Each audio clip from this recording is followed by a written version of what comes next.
What's up, everybody? Welcome to Leaders of Lifestyle, a podcast all about real estate, sports, and entertainment. Take a deep dive with me into the world of high-end lifestyle and get exposed to the different leaders behind the scenes of it all. So let's get right into it.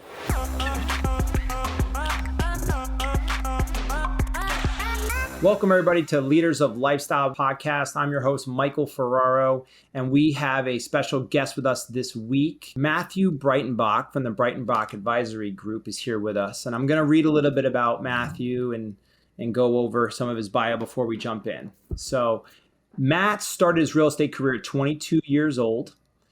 Since then, he sold over $1.5 billion in real estate and has over 12 years of experience representing celebrity and luxury real estate clients. Clients such as NBA superstar Kyrie, Irving, Jason Kidd, and more. Matt's worked with some of the wealthiest and most influential people in the world that can range from hedge fund billionaires to Hall of Fame athletes to local builders, developers, and investors. Some of Matt's most recent notable sales include representing the Truman Capote estate and also NBA superstar Jason Kidd's watermill home. Matt was recently ranked by Wall Street Journal as one of the top 250 best brokers in the United States, and some of these really cool agent awards that he's won. I think it's so cool. Music's top 15 real estate agents, that's done by Billboard. Top Showbiz Elite Agents, one of the best by Variety Magazine, and the Who's Who of Luxury Real Estate. He won the Rookie of the Year. Damn, Matt, that is quite a resume that you have, and there's so much more to you that we're going to jump into. Thank you so much for being on with us today. Thank you so much. I appreciate it. Love being here. Love talking to you again. Had a blast with you out in East Hampton, and when you came out, and just love shooting it with you, man. So I'm happy to be here. Yeah, man. I mean, we for people are going to see this on YouTube. People are going to listen to this on all the podcast platforms. But me, I went out to the 24 2-mile hollow road in East Hampton and met you at the property, toured the property. We did an awesome video that's going to be coming out soon. I got to learn a lot about you. So I am so excited for all of our listeners and viewers to learn more on this platform as well about you. So let's get right into it because I have so much to talk to you about. But I think one of the things I have written right off the bat here for you is you've had so much success at a relatively young age in the business. I mean, you started when you were 22, and we're going to get into your established family roots in real estate. But out of everything that you'd say that you have done up to this point and listed and worked with the best and been and have all this press about you, what would you say out of everything you've done is the one you've looked back so far and been like, yeah, that one probably was my best either sale, buyer, story, whatever. Is there something that stands out to you? I mean, from a client perspective, from a career move perspective, I think like venturing out on my own was huge. But I think from a client perspective, I recently, just maybe a year and a half ago, got invited to go on a pitch, and this guy was like the ex-Secretary of State for like the United Kingdom. Wow. Major guy, big property, Lanford Wilson House in Sag Harbor. It's on our YouTube, 23 Suffolk Street. You can check it out. It's got like a gazillion hits. It's such a beautiful historic home. Yeah. And he was a very smart guy, obviously, and he had every big shot Hamptons agent. It was like going through the gauntlet. Like it was like the NBA West of like the old, it was like you got to go through this gauntlet of like, and for those of you who don't know, my mom's a broker too, and she was even pitching it. So it was the first time I was like, wait. You were competing with your mom? Competing against my mother for the first time. And he didn't want to do a co-exclusive, which is my mom and I's agreement that we want to always like co-list things if we go against each other. So it's kind of like win or lose. Like there was no middle. I'm like, oh great, this is gonna be a weird Thanksgiving.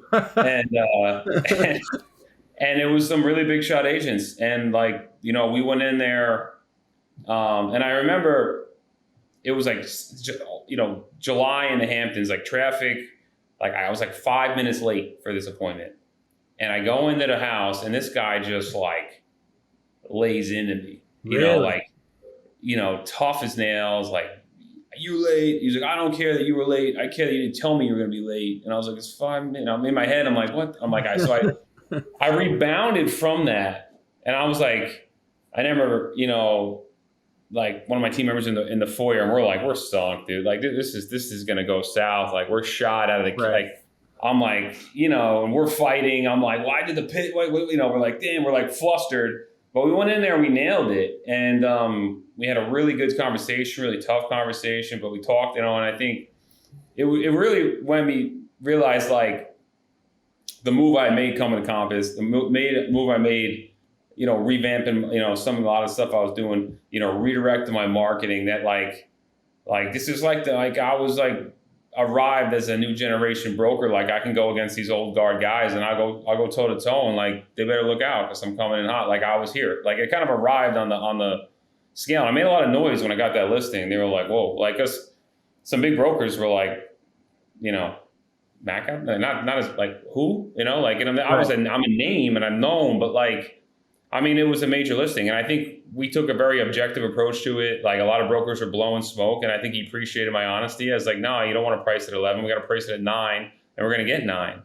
And it was really amazing. And we ended up selling it actually in a few weeks. And after that, he was like, and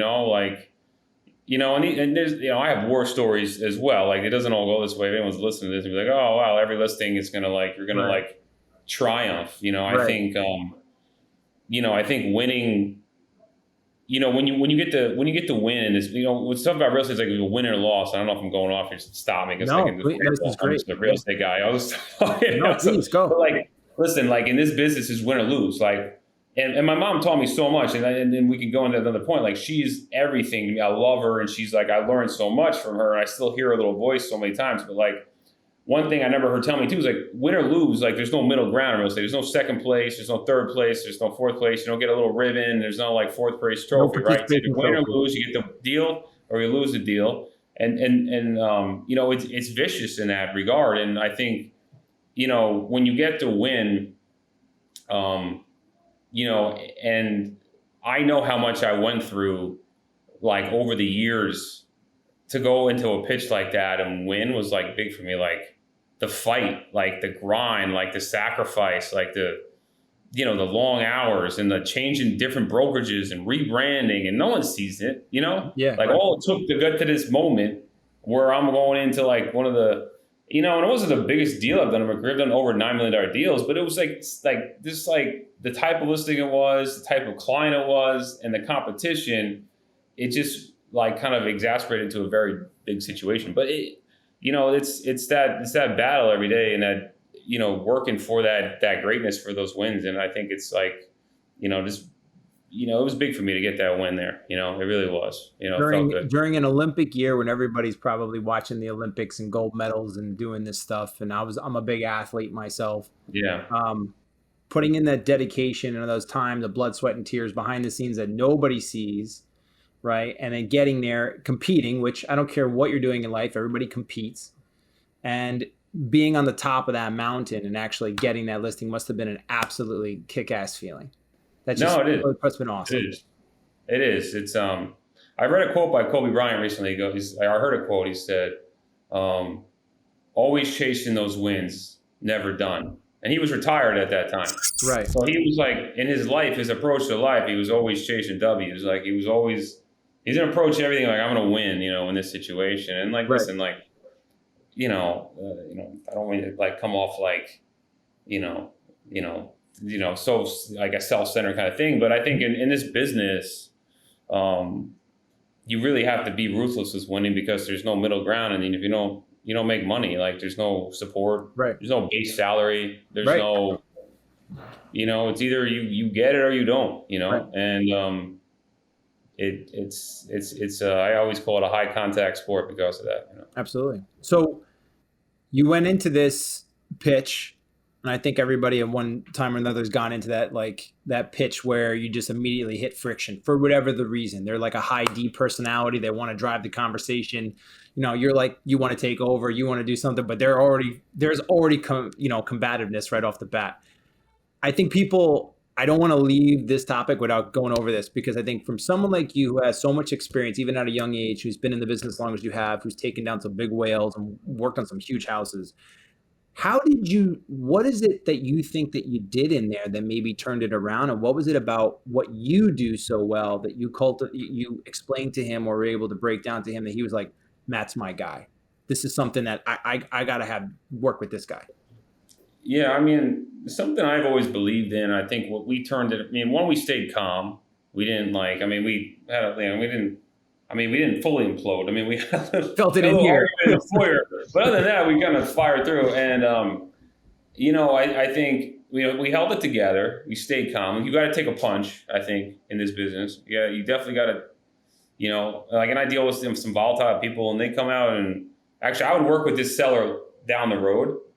And I sold actually the guest house as property to the same buyer, actually closed this year. Mm-hmm. So that all in sale ended up being 13 some odd million. It's a record setter in Sag Harbor. It's very quiet because there's actually an MBA guy that bought it. It was a very, very quiet deal. Cool. But so we couldn't really promote that record. But so it did end up being about 13 million real estate. But he would tell me later on, he's like, I like working with you because like I'll unload on you and like I don't react. Like I like receive, you know, and I miss calm, mm-hmm. and I bring calmness to it. So we kind of like, I brought a calmness through it, but I think the way we pitched it was that like, I mean, some pitches when you go in, it's about not fully the property. It's about more of approach and who you are and like who they're entrusting with. And sometimes like it's about the property, but all I know is I never getting out front of that house.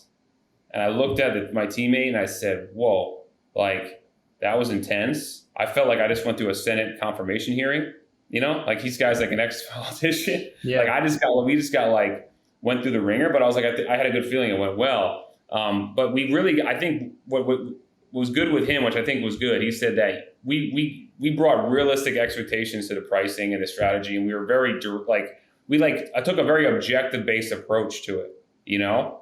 And I prepared really hard. Like you got to prepare hard. Like I'm a big pitch guy. Like I like to prepare like lead behinds and stuff, but like through my preparation, like it helps me know what I'm going to say. And I'm also well studied. Like it's going into a test where like I've studied the comps, I've studied it. I'm like well prepared. Yeah. And I've thought about the strategy. I don't just go in there and shoot. Like I'm like, who's the buyer? What's the price? Like, what's the thing? So when I come into that pitch, which when I did, like we laid out a whole strategy, and then I kind of tied into like how I'm different than these other people. And the way I did that was basically talking about like the difference about this new generation, this new money buyer, this new world that we live in, leaning on what this company I'm at, this tech-based brokerage, this comp, just like, you know, what I am, you know, a younger guy in the business, this kind of stuff. As my wife kind of jokes with me, she's like, man, you're not that young anymore. I'm like, yes, I am, but okay, we'll talk about it. Anyway, so like, I'm 38, I'm still pretty young, but like, it's like it was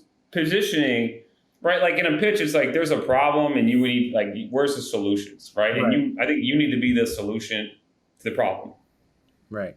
And that was, I mean, doing the same thing, a lot of it myself. I think it's so interesting that you came in there and you did a mixture between who you were as a person, your age, your youthfulness, your hunger, your understanding that the buyer today is not the buyer it was, using the company, understanding the platform, and then your market knowledge, right?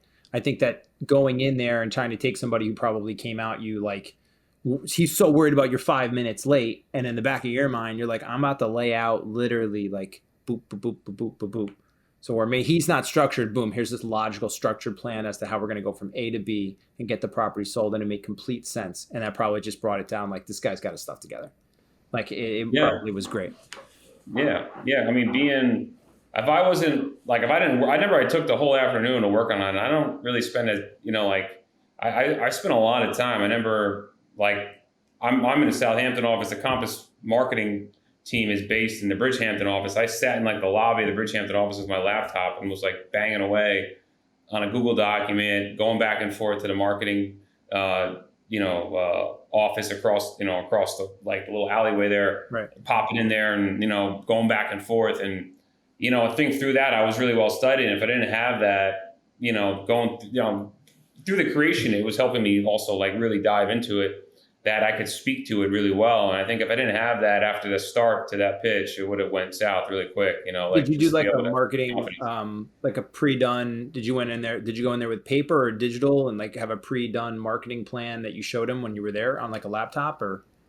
I mean, that's like a whole nother, that's a good, thing to talk about. And I know for me, it's like I told you, like I like to pitch. Like I'm not a presenter. I'm not like, well, here's this, here's the spreadsheet, whatever. I'm not going to like put up a presentation on a screen. Row B, section 2. Yeah, exactly. So I'm trying to like, I've been a little bit on that. For there, I used to bring nice materials. I used to bring a nice like compass, but I like a nice like leave behind stuff. We kind of pulled out. I would kind of know it by heart already because when I created it, even the generic stuff, like I create everything kind of myself. I'll work a little bit with materials of a brokerage I'm in or got like, right. But like, like I'm very like hands-on, and I think you should be because it's your brand and you got to think about these things. Mm-hmm. Like what's your value proposition if you're going to go pitch something? Like why are they going to hire me over somebody else? Right. And if you're not thinking about that, the brokerage is one thing. The brokerage is great, and the brokerage is going to give you that. But you need to think about, also how you fit into the brokerage and how the brokerage is going to push you. Like, how you all interline with that, how you work together, and everything else. So I had some leave behinds there, but I've been thinking about now, and I got an idea. Someone told me this about maybe. I was actually talking to Chirag about it. Michael, like he was saying, maybe you send the pitch in front. Maybe you send an email, say here's it, or. And then you bring it in on the iPad because we are kind of a tech company, right? So here's the iPad, kind of sticking with that vibe. And I'm also young. Maybe that's a good vibe too. Here it is, see it. Using some of the more digital stuff. And so that's what I haven't got to it, but I think the next stage for our pitching is more digital and more of like online stuff where it's like, because our materials, and I think what makes us a lot different is the stuff that we're doing with you today, or the digital video marketing we do, guys like Zach who you met, that give us such a leg up. Our team, like, how we attack things, our social, our how our website looks, how our marketing stuff looks, and it looks better in a visual experience on a digital device. One of the things that we started to do, which was, and I got really into trying to understand who to save the money, right? Save the time that I have on my pitches, was when I was going into a pitch of somebody who was very tech based and was easy to talk to, which is not always often when you're talking to big money people or hedge fund people who are time driven, analytical, like point A, point B. Let's just get, they're not necessarily social creatures all the time. When I was open, I'd send them a presentation that was already integrated, or I'd bring it to them on a pad, and it literally was, they were involved in it. So it's like question A, and they press their choice of here, B, choice of here. I created a listing presentation. I got it inspired by like dress apps where you can like have your clothes sent to you, and they're like, oh, pick which style you like. Do you like this? Do you like this? Like this? Well, pick what home do you like? Do you like quick car? Do you like sports car, Range Rover? And so like I picked it, and it was like they were so integrated into what they were doing, they were into the pitch, and a lot of it was them reading and me going along with them. But there's other people that if you send them stuff before, there's no chance they're reading it.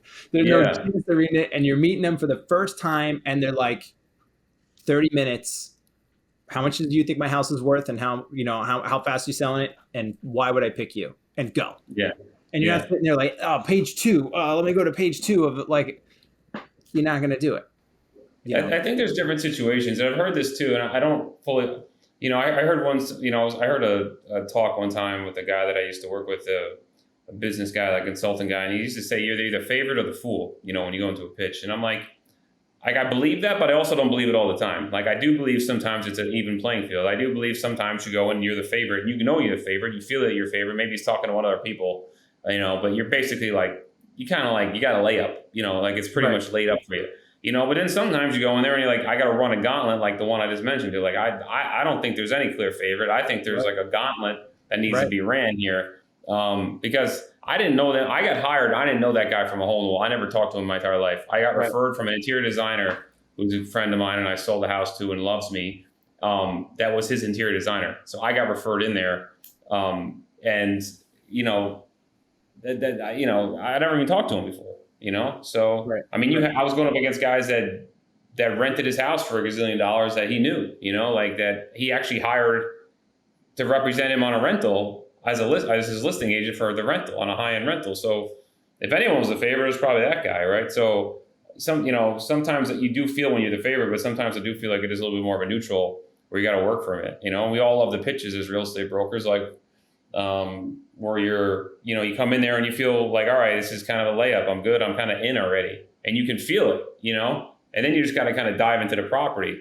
But we've all been on those pitches where it's like neutral, and sometimes you win them and sometimes you lose it, Yeah, absolutely. I wanted to ask you too, before we get into, we're kind of reversing this. We're going to talk about all this stuff here and then talk about the beginning later. But I like to talk about, when I go on pitches and I talk about real estate now, what we're doing now as opposed to what was done in the past. So traditional real estate is kind of dead and gone, and bringing in the new eras, the young brokers.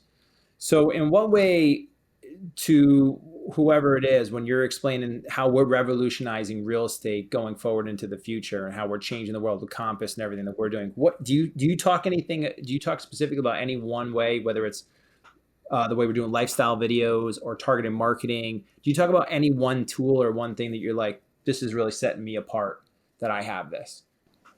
Yeah, I mean, I think Compass is, we might have talked about this when I saw you last, like Matt Spangler was one of the first guys I met when I was recruiting to come over to this brokerage. And, the marketing for me, I'm a big marketing guy. Like it's my thing. And when I started seeing their mindset of how they had in-house marketing agency, like that is huge. Like that gives me so many used tools. And, the reason I left my last brokerage, and, I won't drop names, but, like I felt like I was losing listings I should be able to keep. And then I wasn't getting pitches. Like I was going on pitches, talk about layups, where I'm like, dude, I never leaving one pitch later on in my career, this last brokerage. And I was like, I remember looking for my guy on my team at the time. I was like, that was a layup. Like, how did we mess that up? Like, how did we just not get that listing? Like, and then we like find out who beat us. We're like, what? It's like losing to an expansion team. It's like, what, how did we just like, right. It's like the United States losing to France, It's like, how do we lose to France? Nobody. Not trying to, it's 2021. No one crucified me anywhere. But like, right. It was like we should have got that. And but those losses, that's what I'm saying. Like those wins, like, all right, now I got to like reinvent that stuff, and you got to start like learning what But Compass is like in-house marketing agency. I think some people don't get the some people that's outside real estate won't know how powerful a good CRM is, or how like the marketing center platform at Compass is so powerful for an agent that I can just have my guy pump my network with my strategic tags and how I hit my database. So, some people aren't on that. You got to know your audience too. I think when you know who you're talking to, but regardless, I would say even if you're talking to a most forward facing person, they're not really going to get that as much. So I try to stay wide and tell them, hey, if it goes into it, though, I won't force it down their throat. If we start getting into Compass, I'll say, hey, listen, what makes some difference is that I'm at the center of their universe. Like I'm the agent. It's an agent-centric business. And they're kind of building technology to support me. They also have incredible staff that's supporting me. And the culture is powerful, which I could touch on. And then their network is, we're the largest independent brokerage in the country with 91 billion in sold, right? So like I think with pitches, you got to move fast. Like you have to have a pace to it because people's attention spans are going to, fly away. I think you got to keep a pace to it, and you can't get caught in rabbit holes, and you got to be really cognizant of it. And in a way, that's why when I left that pitch that day, I felt like I went through a Senate confirmation hearing. But that's when I know I went through a good pitch because, like, I didn't let my brain rest. I was like in it, and I was engaged, and I was moving it, and it was at pace. And I was like, and when I left, I was like, I took a breath. I was like, whoa, like I need a nap, right? Like it was like, but it had a pace to it, So when and this is interesting because some people who might see this or hear this don't understand because they don't do this business, and I did this all the time. When you left the house, shook his hand, dapped him, whatever, and you leave, did you leave with signed paperwork right then and there? No. What I like to do is I bring it and say, here's the agreement. Like it shows that like, I'm confident I'm going to get it. Here's the agreement. You can take a look at it. I always like include it. I left the blank, like the price blank. Like I put it in there so I was like, you can see what our agreement looks like because it helps it feel a little bit more solid. But I didn't, they had a lot to think about. It was like there was so much competition where we just kind of had to wait and see, and if we won, we kind of had to wait around and see if we did it. And that was my follow up. So yeah. you don't hard close. This is not that kind of. This is not how this stuff works. No, I honestly, like I'm not I'm actually, what's kind of changed my life was actually, there's a guy out there, and he changed my life. This guy named Chris Voss. Like, he's amazing, and I think I started later on in my career. He started it, and then I've kind of got into it more. But I believe in like empathy, right? Like I think empathy is one of the number one like sales stuff for sales guys, like, right. Because it's like you're trying to understand who they are and what they are and what their needs are. And like, I feel like you got to understand and work back from them, and not be like, sign this now, and not lead with yes, but almost lead with, like Chris Voss talks about, leading with no, right. But like learning the art of the open-ended questions, and actually, being more open than closed, being like, well, how can I help? Or how can we get this signed up? Or what can I do to help? Right. Those kind of questions, because that's what I want my clients to feel. I don't want my clients to feel like I shove, I want them to feel like Matt's got my back. Right. Matt's here to help me. Like I can call Matt for anything. He's got a great team. He's, this is what, it's a compass thing. That's what Rory says, right? Like, what does success look like? Right. It's a very compass phrase, which I love, right? Like, what does success look like, right? What does success look like with our clients and on the Breitenbach advisor team is like, after a transaction where they're like, I'm going to use them again, it becomes more relationship. We feel like we've gotten into them on a deeper level, right? And we've brought, we're like now on we can go have a coffee. Like we're friendly, we're deeper. It's not just a transaction, right? Where they feel like we have their back. They feel like we've always in their best interest. We feel like we got our stuff together, and we're working for them all the time. And we were aggressive, but like. We weren't forcing things, but we got deals done. But we had to pay. We weren't like just like, I'm not saying be passive. I'm just saying, be working for your client. It's just really about them and put them at the center. Because they can smell, especially on the high end and the luxury, they smell broker coming a mile away. Yep. They're too smart. Yep. And I just, sometimes with these hedge fund guys, I'm just confident that I'm probably, have the lowest IQ in the room, and that's all right, but it's okay, it's all good. And I didn't, I don't have double MBAs I didn't graduate from Yale and have an MBA from Harvard. It's all good. We can still jam and make deals. But you can't, they're too smart, and they're too present and they're locked. You can't broker them. They just want to know you're for them and you got their back. Guys at that level, you want to be a consultant, you want to be an advisor. Voss had that awesome book. I think it's called "Don't Split the Difference." I think is great book. Everyone, if you're in sales and you listen to this, or you're whatever, you should listen. I mean, you should just read it anyway. Right. Like I was trying to help my wife's little niece the other night. She came over. She's trying to she's going through a tough time, and she's like, these first life situations you have when you're like 21, 22. We all remember them, and I was just giving her some stuff from that book. Like if you're 21, you should read that book, even if you're not in sales. Like it's so good. Yeah. Just learning the mentality of just learning that mentality. Right. Absolutely.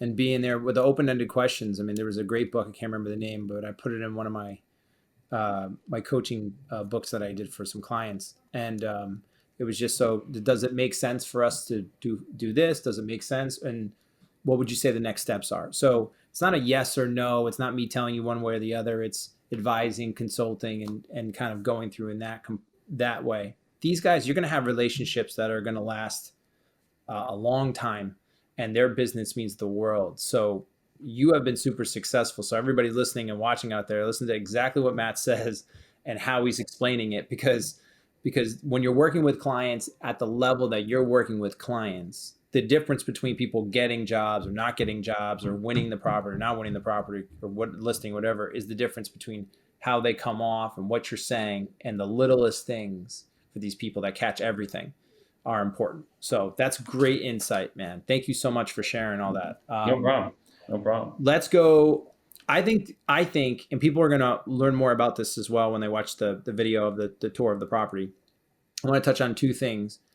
I think the relationship with you and your mom and you starting at 22 in the business and how you kind of came up is fascinating. Because I have a completely different other view of it. I come from a family of all teachers. My dad's a teacher, my mom's a teacher, my grandfather's a teacher, my wife's a teacher. We're all teachers, educators, we're all sports people. And I thought that was my life forever. And then I got into sales a little bit later in life and into real estate advising a little bit later in life. But you started out at like 22 and you grew up around it. What was that life like being around a successful real estate broker like your mom? And I think your dad was a developer, I think you said? Yeah, builder, developer. I grew up as a kid. I hated it. It wasn't like bright lights and probably growing up with a dad that played first base for the Yankees or something. It was, I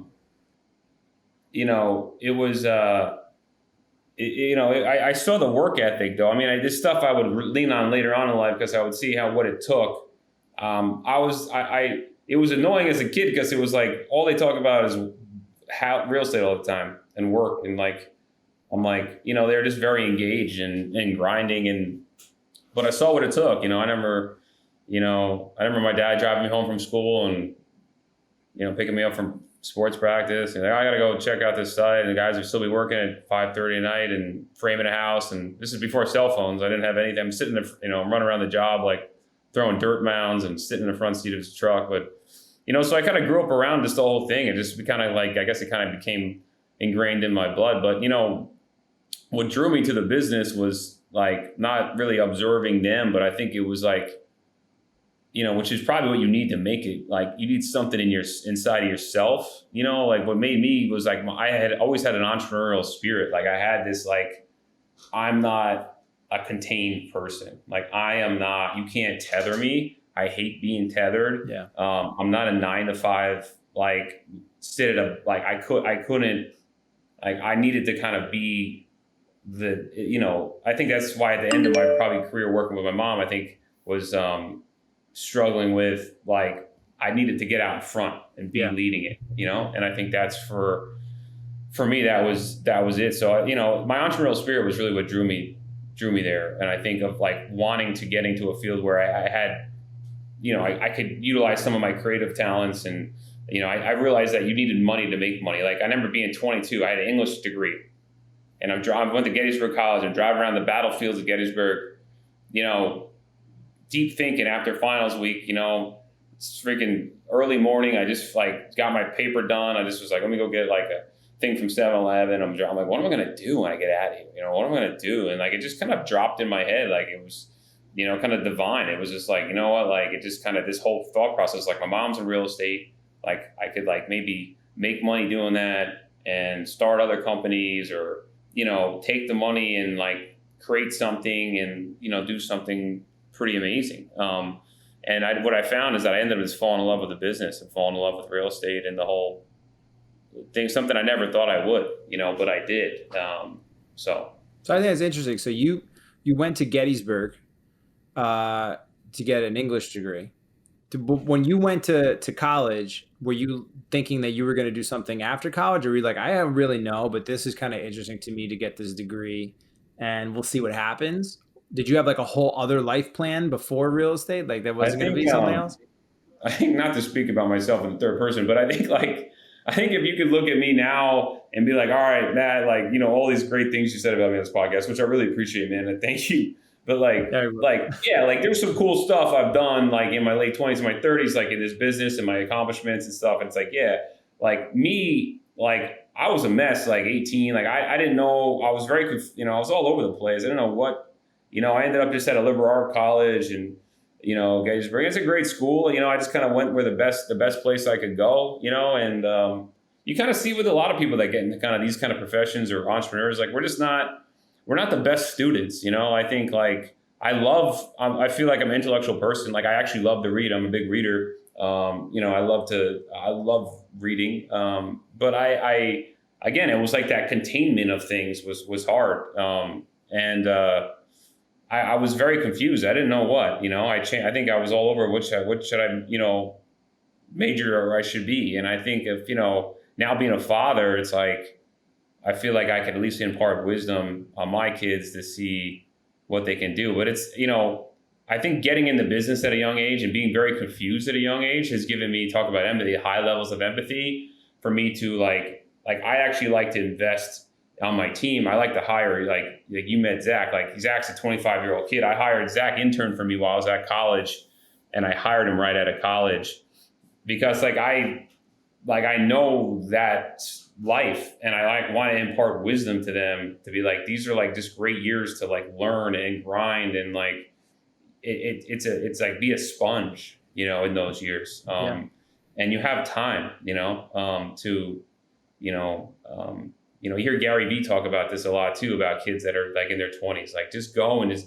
do what you love and get into it deeply, Right. And for me, I wanted to be an entrepreneur. That was kind of what I loved. I wanted to I wanted to be a CEO. I just wanted to run a company or something of that nature or start something cool. And it ended up just being the profession that I got into that fund whatever I was trying to do. Yeah, absolutely. So then you get into the real estate business. You start working for the real estate company, working with your mom. We talk a little bit about this in the YouTube video where you'll see on the house. Then you kind of go through a time where now you're doing deals with her, and then here comes this, I got to pave my own path, and I got to go out on my own. And then you kind of have the split a little bit with your mom, who is a very successful real estate broker. Oh, yeah. And I think that, again, if people who don't watch the video, who are just listening to this or watching this, who can't, there's going to be so many people who are trying to figure this out. So you guys are family, mother, son. Yeah, definitely get into it. We talked about it, but just to go over real quick, what was that like? Yeah, I'd love to talk about it. I mean, my mom is amazing, and our relationship now is better than it's ever been. And people always are like, well, they try to listen. You're not the first person, won't be the last. It's like, well, they try to understand it, and we've always been really close. Hopefully my siblings aren't watching this, but she jokes all the time that I'm like her favorite, and that's all right. I'll take it. I'm the favorite. So, I think when I was 22 and I asked her to come work for her, she didn't want me to come into the business. She knew, I think it was a tough business. I think at the time the business was much different. It wasn't, I love about composites. They're trying to elevate the industry. You heard Leonard Steinberg talk about this. I'm trying to make it like doctors and lawyers, and they're trying to take it up. And I think, at the time it wasn't really thought about that. It was a second, third career kind of business. All my buddies are moving to New York. They're like, what are you, like a part-time, second, third career person? What are you doing? Like we're all moving to New York. I'm like, I don't know. I love the lifestyle of the Hamptons. And again, I was also worried about getting shoved in it. I felt like I had big things on me. I felt blessed with, I had some stuff to do, I felt destined for bigger things. I didn't want to go sit in a little corner, in a cubicle and, working for some, I don't even know what I was doing. And listen, there's, if you're on this, listen to this, I'm not judging you for that. Everyone has their own path. My point is that everyone has their own path, and, everyone has kind of what's on their life and what they're born with, skill sets. And for me, I'm a spiritual Christian guy, what God has destined you to do. Right. So it's you kind of have these things that you've been gifted. Right. So I started working for my mom at 22, and it was tough. I mean, I was a 22-year-old kid, local Hamptons boy, kind of surfer, like to surf, guy, out of college. And but I remember I was always a good learner, and I listened a lot. I was in a great office coming in out of there. And, I never the brokers kind of looking at me I'm the top. My mom's the top broker at this company, right? It was Alan Schneider. It was a small boutique, and Corcoran ended up buying this brokerage, but it was a very family-oriented, luxury boutique in the Hamptons that was really blossoming at the time. Yeah. And it was had some of the top brokers out there, and they're looking at my mom's the top broker. Who's this kid? They wanted to throw knives at me coming in that office. They're it's just they were it was not the most friendliest situation. I'm just this young kid, and my mom went away on vacation. I sold the house in 2 weeks, 2006. And she came back. I remember when I first got my first taste of the business, she put on her voicemail, she said, call my assistant, Matt, because she was going to Africa on a safari. I was like, Mom, you left me with the freaking keys to your business. I'm 22. I mean, she like pushed me right into the thing. She just said jump right in. You're in there now. She said jump and see if I could swim. And she's like that, though. She's very nice and kind, but I think that she wanted to see what I had. And I remember my phone was just ringing all day. I was 22. I was like, what the hell's going on? I remember this little nice guy in front of me. He's still brokering. He does a couple deals, but he's kind of winded it down. At the time, he was much bigger, and he was like, this guy, Lewis, shout out to Lewis Apito, man. He's still out there. You can look him up. He's still a corcoran broker, good guy. And he sat in front of me, and I'm like, Lewis, like my phone was blowing up. I'm like, I don't even know how to set an appointment. I messed up one appointment. This guy from Goldman Sachs is screaming at me on the phone. One of the clients who's like, you're supposed to show up. Where are you? I'm like, I was getting talking about getting punched in the face. But I ended up selling a house. This guy from LA flew out. He was a movie producer, wanted to look at Sag Harbor. I showed him one of our listings, old 12-bedroom Victorian in Sag Harbor Village, like such a cool house. I still drive by it. My wife's like, if I hear about this one more time, I was like, that's the first house I sold right there. See that thing? It's the first one. And I sold it, and 2.8 million, or something in that range. And I remember, like, I always joke, like, it was like 2.5 weeks. I thought I was like on top of the world. Like, I thought I was like, yeah, I remember I was like made 40 grand at 22 years old. It was like, I always joke, like, I bought an X5 because I needed a nice car, and then I spent the rest on tequila, and then I was broke, and that was it. I had no more money. I was done. That's it. I need a loan. I'm out. And I thought I was like Jordan Belfort for like 10 minutes, and then it all went out the window. But it's all these lessons you learn in this business. So I ended up growing into my mom's business. I was started as her assistant. I worked my way up. To becoming her partner. And my mom would always say, she's like, Matt, like, you didn't make me number one. She was a top broker when she's there. And she's still, on and off the top broker at her brokerage. Like, right. She still crushes it. But like, she's like, you kept me number one. And I think what I start, the entrepreneurism in me, like, I'm mainly like, I'm a visionary person. Like, I see things. I'm not the guy that you probably want managing the project, but I can really create the vision and the strategy and kind of put some of the back end pieces together. So like we started email blasting through MailChimp when no one was doing that. This is like 2008, 2009. Like, it was just email marketing was just getting going. I started getting that going with her. Like, I got us on Dropbox. I was like, Mom, this is too hard. Dropbox is just kind of getting going out. I was like, Mom, we can put the surveys on here. I built a whole folder system. So like, I started putting this stuff in place, I remember going on a pitch with her, and she showed up with a Word document.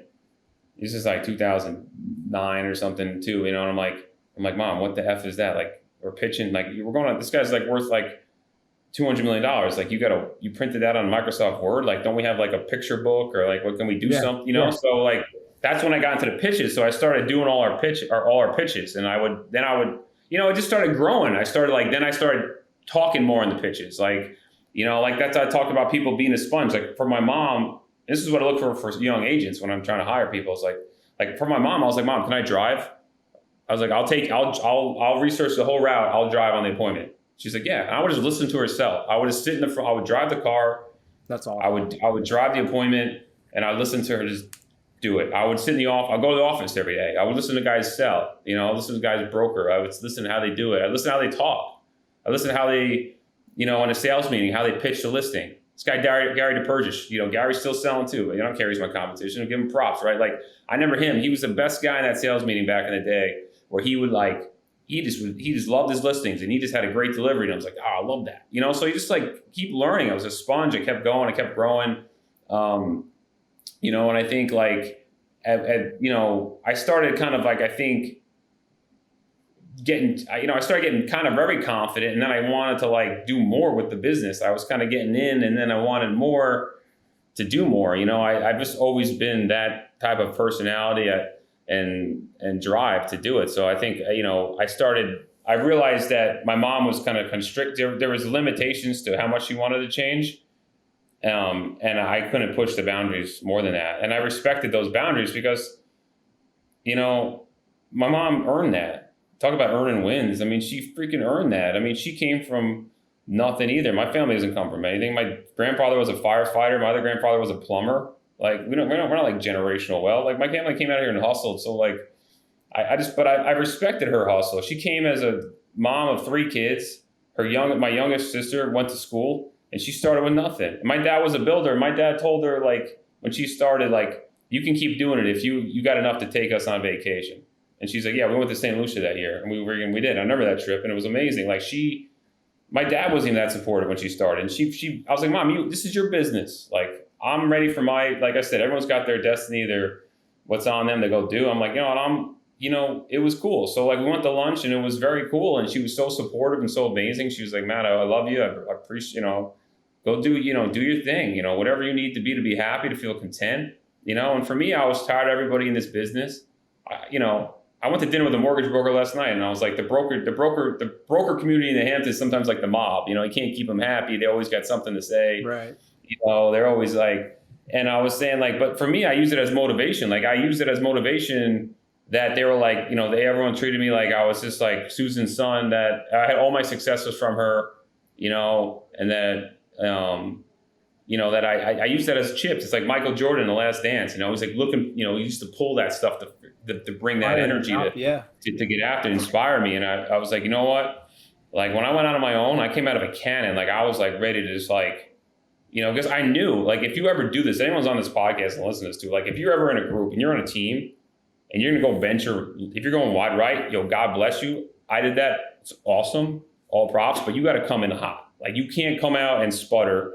And because you have like 6 months to make it or you're going to drown. Yeah. But honestly, like if you go out on your own, you got about like at most a year, but 6 months to like come out and start like start getting some momentum, or you're going to start grasping for straws. Yeah. And, I was like, I refused to not do it. And I just had this motivation that I was just going to go make this thing happen. And I remember being in the office till 9 o'clock at night and, cold calling some of the clients that I still have today, developers and whatnot that I still work with and still, and well, that's right. My wife was supportive. What you're talking about right there, because people are watching, they're going to hear it and going to go, okay, well, sure, you earned it on your own, maybe you did, but how the heck did you get to work with Kyrie Irving and Jason Kidd and sell all these amazing houses and work with these billionaires and everything like that?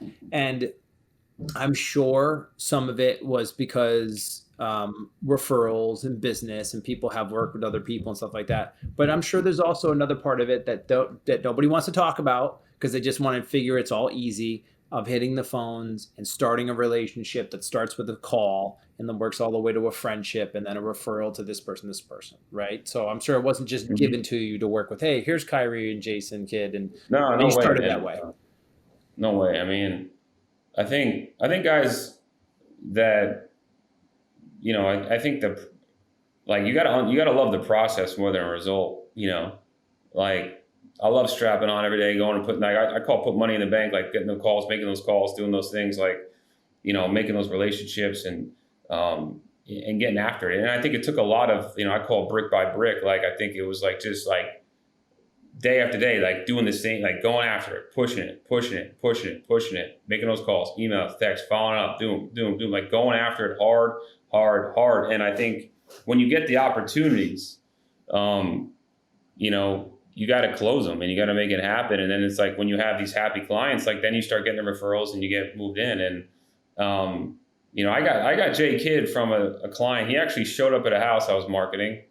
And he was like, he ended up meeting this guy, talk about like the Zillow age. He met some broker online. This guy's like a software investor from Orlando, Florida. He pulls up in like a Lambo and I'm like, who is this guy? He's a younger guy. He's like a little older, maybe 5 years older than me at the time. And he comes, his name's Seth. And I'm like, hey, what's up? And he's like, and he's like, you got to help me. Like, I want to get this house, but this guy, broker, I don't know. I met him on Zillow. I don't know what he's doing. Like, I don't know. I was like, I'll take care of him. And I'm like, not trying to. So Hanford, again, prerequisite, like no one come after me for license infringement here. But like, I was like, all right, we'll do the deal. The guy got paid, obviously. But like, he was, it was a little bit of more of one of those deals where it was collaborative. Like he was talking to me, that he was talking to the other guy. It was like very like, incestuously, everyone was talking. But, he really loved the way I dealt. We kind of related. We hit it off. We built rapport. And I found out later, which I didn't know then, that he was part owner of the Orlando Magic, this guy. And he opened that door to Jay when Jason was looking for a house. And, ended up selling a house. And again, you just got to you got to make it happen though. Like, this business is about results. We kind of talked about at the beginning. It's wins and losses, right? It's like Jay Kidd, we got him a great house and I got him at a great deal. I remember it was not easy to get him that deal too. I remember he had a lot of people look at it for him and it was not easy, but he bought it at a really good number. And then when we sold it for him, I think we made him some good money on the exit. So I think it's having good results for your clients where they, like I said, feel taken care of and making it happen. And then you just start building your network. Like the young guys that I work on my team, I'm like, you got to build your network. You got to build your database. You got to build your network. You got to build your database. And it's I think this business, it's as you grow in it, it's the scaling it is the hardest part. When you just it's you're juggling. I got a guy on my team that came, he used to sell in San Diego. Shout out to Greg Gold. You can check him out too. Greg is a great kid. He's not even a kid, he's my age. He's a great guy. But he came out of San Diego, and I told him, I was I believe in you, man. I've seen you. He was a little bit skeptical, on the real estate industry. I was like, dude, quit this other job, come in full hand. Let's go, cut the strings, it's like Tony Robbins, burn the boats. And he did. But now he had an amazing 2020 and he's had a really good 2021, first quarter, but he's starting to he's going through some stuff. And I'm like, that's this business. It's like winning is fleeting in this business. It's just the bigger you get, the harder it is. The more stuff you got going on, then you got to scale. Then you got too much business. You got to build a team. Then you're trying to build a team. You got now you got now you're managing people, and it just keeps, it's the level keeps going up. So, him, he had a great success and now he's juggling too much. And how do I do that? You got to start thinking about your own systems and how you're tagging people in your CRM and how you're following up with people and, learning new traits and evolving and moving forward. And I think that's huge, as you go. Absolutely. So we talked a lot on this podcast. One thing we didn't talk about that I want to touch base before we end today is just you live and you have a family in a beautiful location where a lot of people vacation. We kind of talked about this privately, but so what do you do in your own personal life when you're not selling celebrity homes all over the place and working with buyers? What do you do to unwind and vacation? Are you a golfer? Are you a skier? Yeah. Are you It's funny. Thank God. Listen, also shout out to all the executive assistants out there, because I don't know, guys like me would float into space. Yes. But actually, I was going to sneak out today to go play a couple 9 holes with an attorney friend of mine, and Daniel's like, "You got your podcast with Michael." And I was like, I messed it up. So Daniel, you're like, it's not your fault, Mike. But anyway, it's I like to golf. That's a big thing for me. I've always been a sports guy. I got into golf because when I was in my 20s doing real estate, I would deal with these guys, and it was much different business then too. I was the youngest guy in the company by not even 5 years to 15 years. The youngest people were in their early 30s or 33, 34, 35, and I was 22. That was the age difference when I started. Right. And now the industry is much different. Right. But I couldn't, I had these 30, 35-year-old guys and 50-year-old guy, whatever. I had all these older people. I was working with my mom at the time, and she golf was I always talked about golf, so I just started learning how to play golf. Right. Right. So golf is still a thing that you do for recreation? Yeah, and it's great for business. I think it's great as an agent. I think it's, you get out there and play. It's a frustrating game. It can be very difficult, but I fell in love with it. I started loving it, And then where else do you like to do anything else that you like to do besides golf? Do you? I'm big skier, always been a big skier. It's actually probably higher than golf for me is skiing. But it's obviously a seasonal sport. But, my wife and I actually got engaged down in Aspen. I love Aspen. Been out there a ton. I skied in Europe. I love skiing. The mountains. I have a place in Vermont. And I think as a broker, especially if you're in a place like the Hamptons, which can get kind of fishbowly, it's a high octane. It has a New York kind of feel. It's country town, but it's got a pace.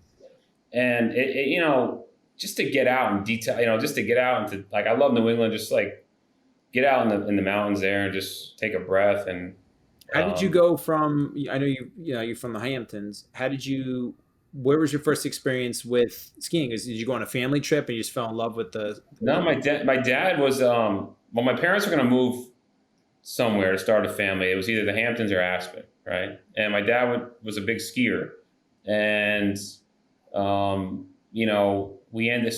he was like, I'm going to move to the Hamptons, but every year we had a ski house in Hunter Mountain, upstate New York, so we would go skiing. That's where I'm from.